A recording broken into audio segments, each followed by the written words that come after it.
Bonjour et bienvenue pour une vidéo sur l'Ariège. Aujourd'hui, la présentation d'une petite radio autonome.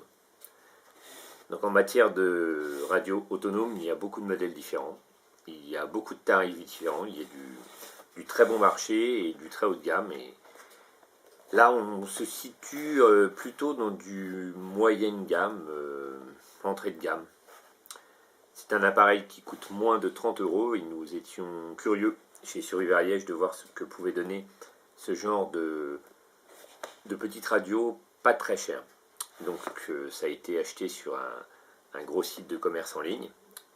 Pour ne pas le nommer, tout le monde aura compris. Et donc pourquoi alors une petite radio de ce genre? Eh bien parce que ce genre de radio autonome, qui a plusieurs sources d'énergie, pourrait être utile dans différentes circonstances. Bon, alors déjà, utilisation principale en tant que radio, pour avoir une petite radio chez soi qui ne dépend pas de l'électricité, avec ses sources d'énergie différentes. On va voir ça tout à l'heure. Cette radio permet de rester connecté au monde en cas de coupure d'électricité. Donc on va déjà regarder comment elle se présente.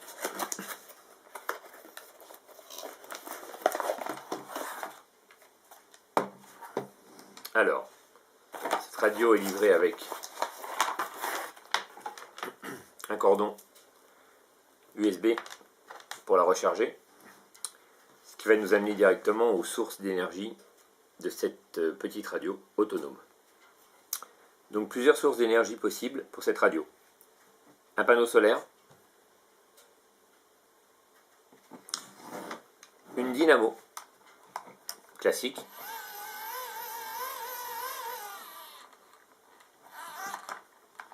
qui va recharger une batterie interne,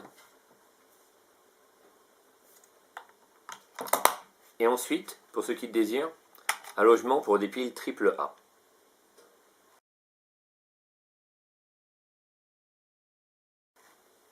Donc ça fait quand même trois sources d'énergie. Donc ça c'est pas mal. Donc deux totalement autonomes, le panneau solaire et la dynamo. Donc cette petite radio embarque d'autres fonctions. Il y a par exemple une lampe qui éclaire plutôt bien. Toujours intéressant d'avoir un point lumineux de plus sur soi. Il y a également ceci, une sorte de signalisation visible d'assez loin. Et il y a également ceci,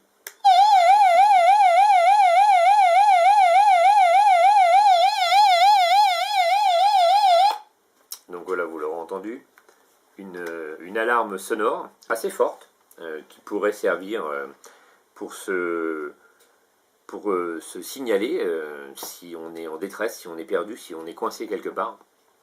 Et on pourrait toujours l'activer si on en a assez de siffler dans son sifflet. On peut toujours mettre en marche sa petite radio si on l'a sur soi à portée de main. Donc sur cette radio, il y a également un commutateur ici avec plusieurs positions. Donc il y a une position off, évidemment. Il y a une position, deux positions de batterie. Donc la batterie interne et les piles. Une batterie interne, je le rappelle, chargée par la dynamo et le panneau solaire, ou les piles AAA.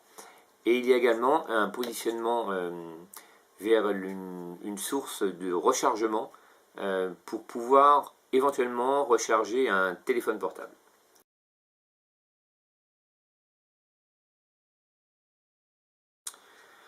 Bon, alors le problème, c'est que ce genre de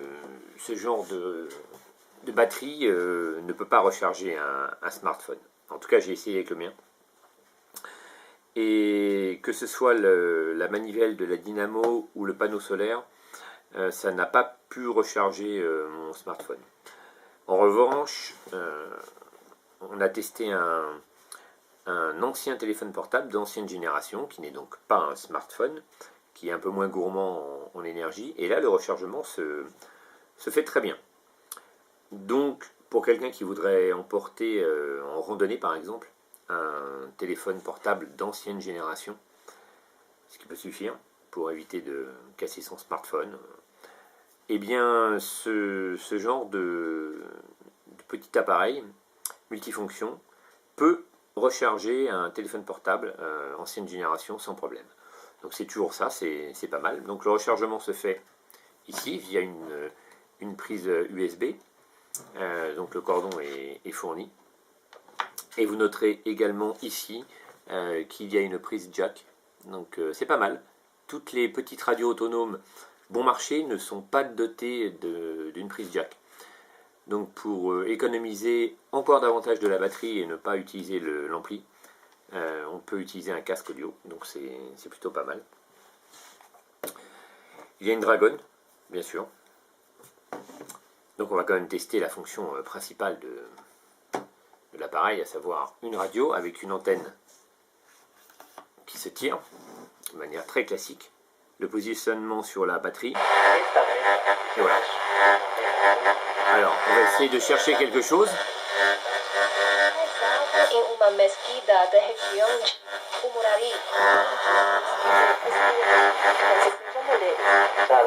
Para cerrar más fábricas atrasadas, para ahorrar más energía, con fin de garantizar. Alors une radio étrangère parce que là on est en onde courte. On est en onde courte, donc on capte les radiodiffusions internationales. Autrement on va se positionner sur la FM.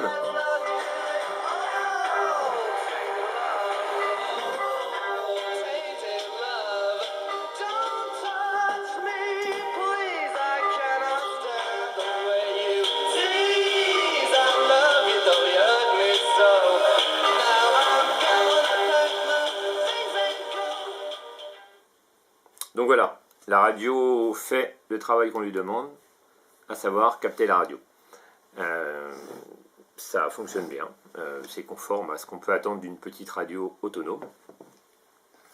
Et donc comme je le disais tout à l'heure en introduction, avoir une radio autonome chez soi, c'est utile pour éventuellement pallier à une panne électrique générale et se tenir au courant, rester au courant des conditions, par exemple, d'arrivée des sauveteurs, si on est pris dans une coupure générale et des inondations graves, ça peut être très utile de rester connecté avec le monde extérieur, éventuellement en cas de tremblement de terre dans les zones à risque, ou tout simplement pour emporter cette petite radio en randonnée, voire en promenade, et avoir sur soi un point lumineux, une alarme sonore, un signal de détresse,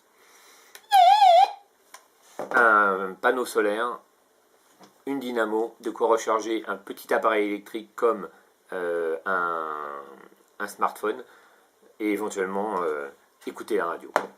Donc voilà, on est plutôt satisfait de cette petite radio pour le prix. Je le rappelle, moins de 30 €. Alors vous pouvez toujours regarder tous les modèles et toutes les marques qui existent sur le marché.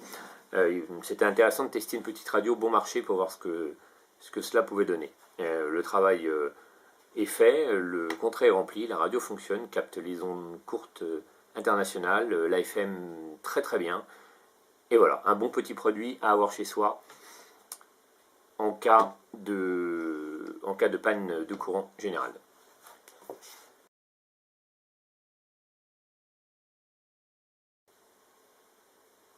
Merci d'avoir suivi cette vidéo proposée par Survivariège et à bientôt pour d'autres vidéos.